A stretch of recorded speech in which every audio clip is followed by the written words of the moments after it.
Finally, all state and public officers will receive between 7 and 10% pay hike. Salaries and Remuneration Commission Chair Mengich says the new salary structure, which has been approved by the National Treasury, will be backdated to July. President William Ruto and his Deputy Rigathi Gachagua will, however, not benefit from the review. We get more from our very own Chemtai Goi. You can see everybody. State officers and public officers have a reason to smile after the Salary Review Commission announced that the National Treasury had raised the 21.7 billion shillings required to effect salary review upwards. The average increase is 7 to 10% over a 2-year period, inclusive of the existing notch increase, which averages 3% annually.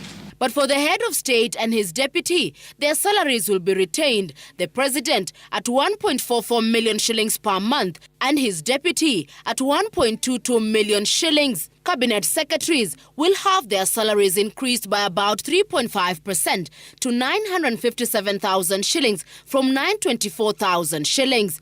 The increase maintains the trajectory towards achieving the wage bill to revenue ratio of 35%. But with the salary increase, the state and public officers will be losing out on some allowances, which the commission says was double payment. Payment of sitting allowance for institutional internal committees, in addition to the basic salary, amounts to double compensation and consequently ceases to be payable.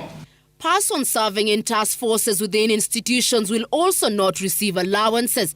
National Treasury Cabinet Secretary Professor Njuguna Ndung'u exuded confidence that the country's economic recovery path was well on course and that inflation rate as of July was at 7.3%, a figure he says they want to sustain since it is within a manageable margin. When you have a robust and performing economy, then it means that you have no problems in terms of trying to adjust wages and payment systems to realign the reward structure.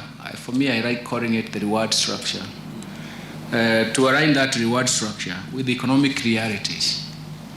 But if you fail to understand economic realities, then you cannot realign it. We closed the financial year, fiscal year 2022-23 on a very positive note, having collected and disbursed a total of 3.24 trillion shillings out of the revised estimate of 3.62 trillion. So that's an overall performance of 90%. The National Treasury also put up a defense for the Finance Act, saying there is no way the country can raise money for development except through taxation. Chemutai Goin, Citizen TV. Okay, now the big conversation